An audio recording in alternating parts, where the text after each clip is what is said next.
Welcome to chapter 16, my humble abode. As you can see, it's still a mess behind me.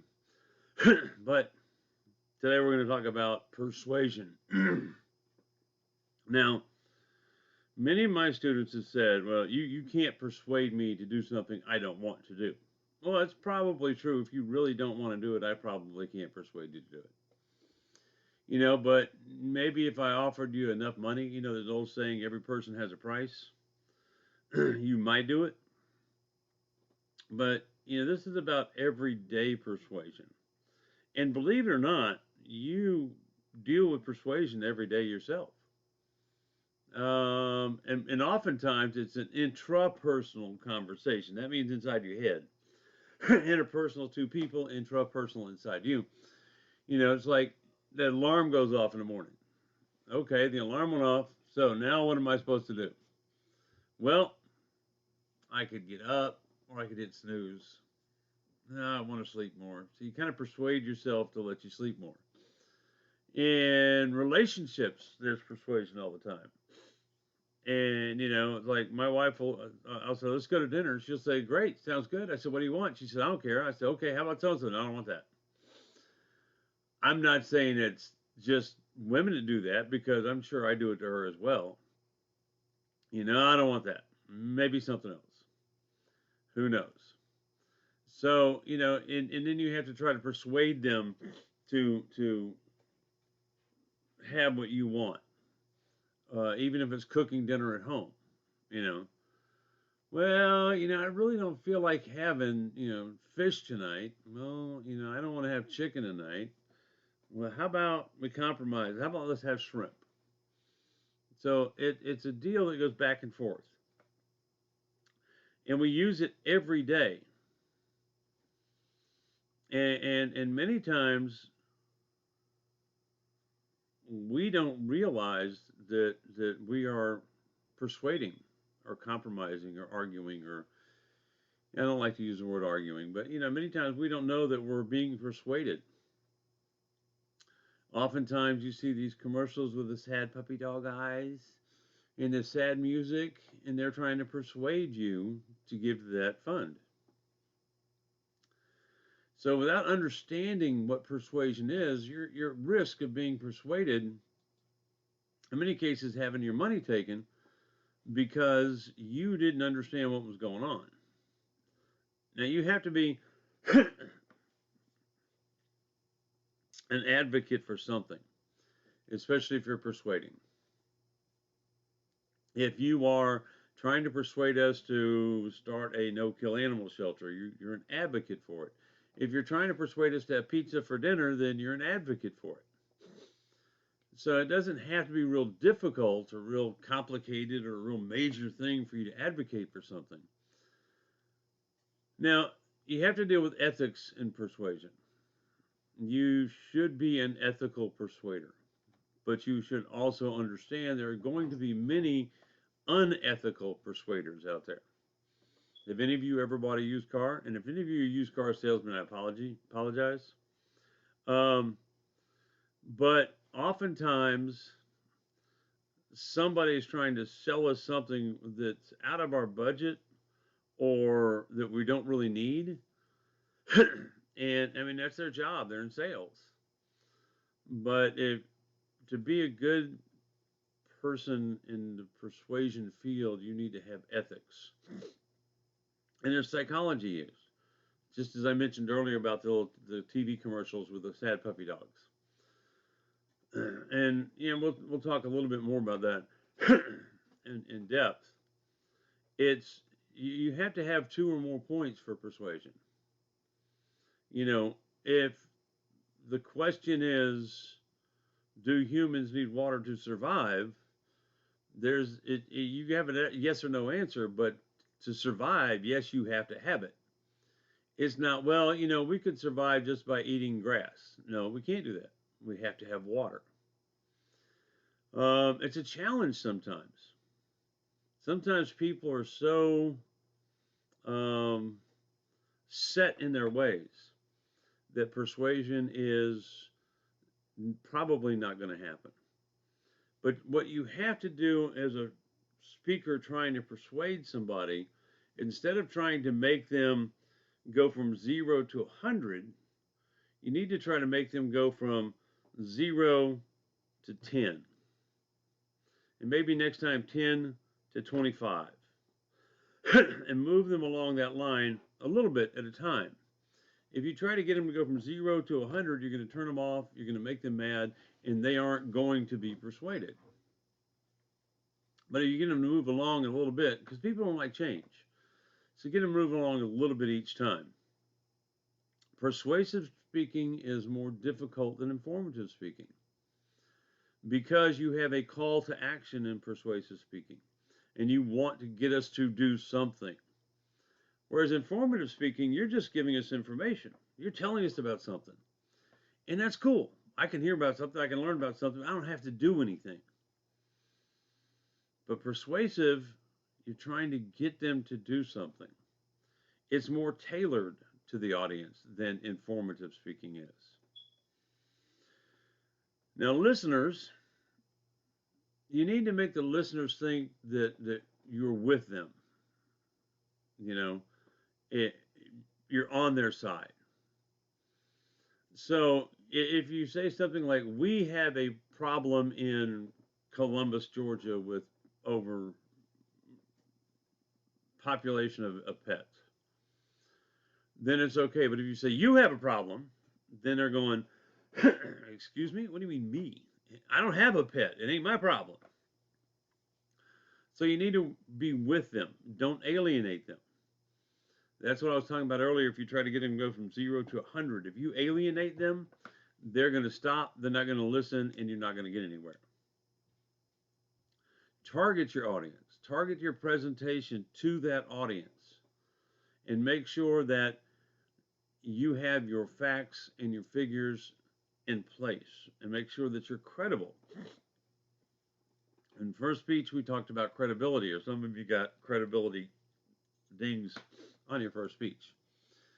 And if you're not credible, I'm not going to listen to you.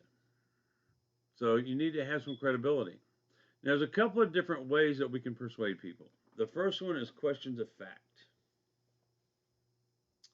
If I were to ask you who the first president was, most of you would tell me George Washington.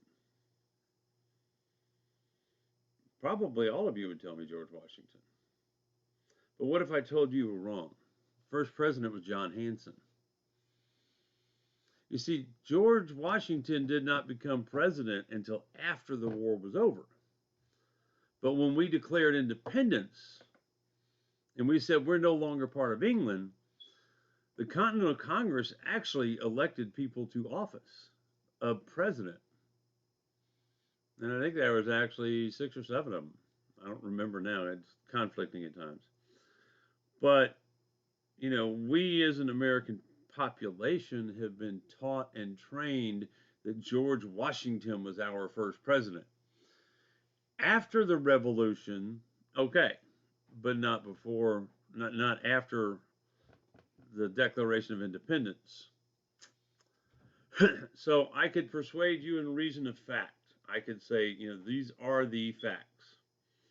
We could do persuasion by a question of value. Good, bad, moral, immoral. You know, what is the value of something? What's your favorite movie? You know, I really like teaching this in class because I get students give me answers all the time. And I can't hear anybody tell me now their favorite movie. But what do you value in a movie? Do you value a romantic comedy? Do you value a thriller? Do you value sci-fi? Do you value anime? Whatever you value in a film, you're going to judge it good or bad. And you could persuade people based on that. You could persuade them based on what's moral and immoral. I don't like to get into that in class because there's a lot of people who have different values. A lot of different religions teach different moralities. In general, they're all the same. But we'll stay with movies, good and bad. A movie I love is The Green Mile. I don't know if any of you've seen it or not, but the acting in it is wonderful. The passion in it is fabulous, and the storyline is intriguing. Another movie I like is Ghost. And some people say, "Well, that's a chick flick." Yeah, it's a love story, but Whoopi Goldberg is funny as heck in it, and Patrick Swayze and Demi Moore make a great couple. So, I could try to persuade you to watch either one of those movies. We could look at persuasion as a question of policy,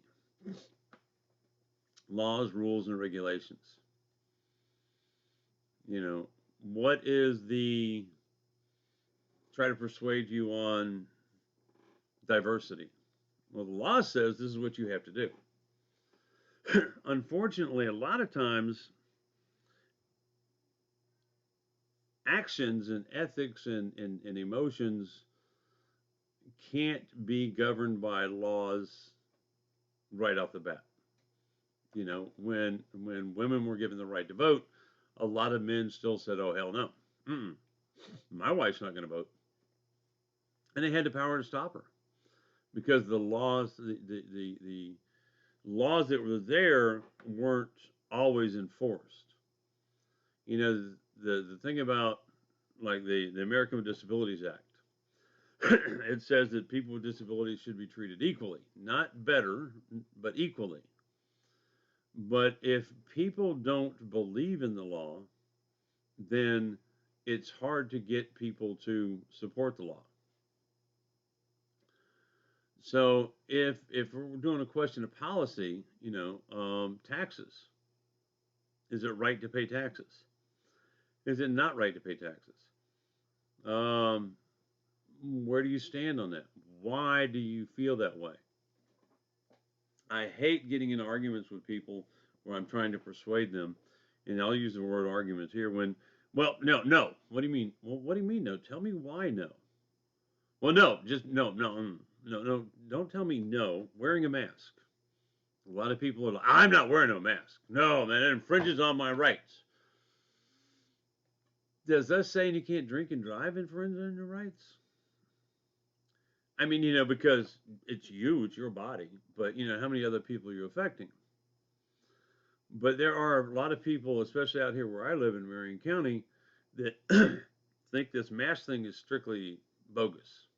It's a hoax. No, mm-mm. I'm not going to wear a mask. But you don't wear one if you don't want to. I wear one all the time, except when I'm making videos. I don't wear a mask here. So, how are you going to persuade them? What are the rules, and why should the rules be enforced evenly? And does it take away from their personal rights? It may, in some cases, it may not. But what is the better good of the people? Freedom of speech is one that is often brought up. And freedom of speech only says that the government can't limit your speech. It doesn't say that other people can't. Oftentimes I've seen, celebrities say something and then there's a boycott and everybody says, "Oh, freedom of speech." Well, freedom of speech is fine. The government's not censoring you, the people are. The government says, you can't go into a crowded movie theater and yell fire. Why? Because a lot of people could get hurt. Now, is that your freedom of speech? Yes, it is. But in that point, your freedoms interfere with everybody else's freedoms, and therefore you lose. It's pretty simple. Now, there's other ways you can argue or present your case. One of the best ways is problem, cause, solution. So the problem is X, this is what caused it, and this is how we fix it. That seems to be one of the better methods of persuasion because you're presenting what's going on. If you just start arguing about, well, no, this, well, what about what led to it? How did you get there? Some people don't even see a problem. Is there a problem with parking on CVCC? I don't know. I don't drive. I got these nice reserved spots up front that people drop me off in. But would I ever see a problem with parking? Probably not. But it's something you may see. So if you're going to try to persuade me that we need better parking, more parking, etc., then first thing you're going to have to do is show me that there's actually a problem. And what caused the problem was the increase in student population or whatever. And how do we fix it?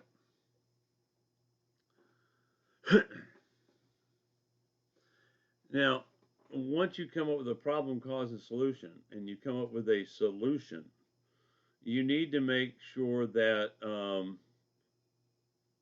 comparatively it's the most advantageous solution. You know, you might have a solution that has chauffeur service throughout the parking lot, but if it costs too much to have chauffeurs, or you can't get chauffeurs, or insurance won't cover chauffeurs, it's not an advantageous solution to the problem. Well, maybe you want to come up with removing the middle building on campus and putting a tower type parking garage in there. That's a great idea. It'll fix the parking problem. It makes it close to everybody. But what are you going to do with all the people that you just, the offices and spaces that you just uprooted to build this parking garage? And where are you going to get the money to build it? Now, this guy named Monroe, he said that there is a certain sequence of things that has to happen to persuade somebody. Now, Monroe's motivation sequence, there's a couple of different samples of it or examples of it. One of them has 7 steps. It just kind of goes too much to me, so we're going to go with a 5-step. The first thing you do if you want to persuade somebody is get their attention. If you want to persuade your mate to, or your significant other to go to dinner, if you're sitting in the living room watching TV and they're sitting in the, I don't know, kitchen reading a newspaper, you're not going to persuade them if you don't get their attention. Next thing you have to do is you have to show them a need. So I got your attention and I'm hungry and I need to eat. In many cases, I'm borderline diabetic. So if I start shaking, I need food. You know, I got to eat. I got to bring that sugar level up. So I'm hypoglycemic, which is the different actually than most sugar diabetes people are hyper. So if my sugar is dropping, I need food. You know, so I have to get my wife's attention. Hey, baby, you know, then I need food. I'm shaking. Then you have to show a way to satisfy that need. Now, we could cook something at home. We could go out to eat. We could get a TV dinner and just heat something up. We could snack, whatever. You know, these are things that will satisfy my desire for food. You know, if I'm shaking, then maybe I need an oatmeal cream pie real quick because it's loaded with sugar. Or, you know, I'm just starting to feel it, so hey, you know, let's cook some dinner. Well, what do you want to cook? Well, how can we satisfy that need? Visualize is the next step. Visualize it being done. Think in your head what it looks like completed. Get the person you're talking to visualize completion. You know, maybe I decided I wanted steak for dinner. And I talked to my wife and she's like, you know, we hadn't had steak in a long time. And I know you like steak, especially how you like it cooked. And wouldn't it really taste good to have a nice steak and baked potato because it's something we haven't done in a while? Or wouldn't going to countries be great because we haven't done it in a while? And get them to visualize that and then take action. Go to countries, go cook the steak, whatever you're going to do. Ask them to take action if you're trying to persuade them. So, yeah, let's steak sounds good. Okay, well let's go take a couple out of the freezer and we'll thaw them out. Or yeah, country sounds great. Let's go. So ask them to take action. A call for action. You know, if you're talking about a new tax, yeah, we need this new tax for da da da da da da. Well, we need to call our senator. Let's call. Why don't you call your senator? I'll call mine, or write your senator. Call to action. Well, this, retinitis pigmentosa, it's kind of a weird disease, and I'd really like you to know more about it. And because you may meet somebody one day with retinitis pigmentosa, and wouldn't it be great if you could understand where they're coming from? And to do that, you need to learn more about it. So the call to action in that case may be research for retinitis pigmentosa or donate to the retinitis pigmentosa fund, something like that. That's chapter 16. That is methods of persuasion, I believe it is. Or is it basics? Speaking to persuade, methods is the next one. So you do it all the time.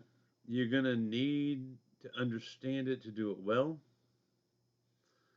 And that's the end of chapter 16. Chapter 17 is coming up, and you have a video due the end of this week. I will talk about it at the end of chapter 17. Thanks. Have a great day, and I'll see you in chapter 17. Bye now.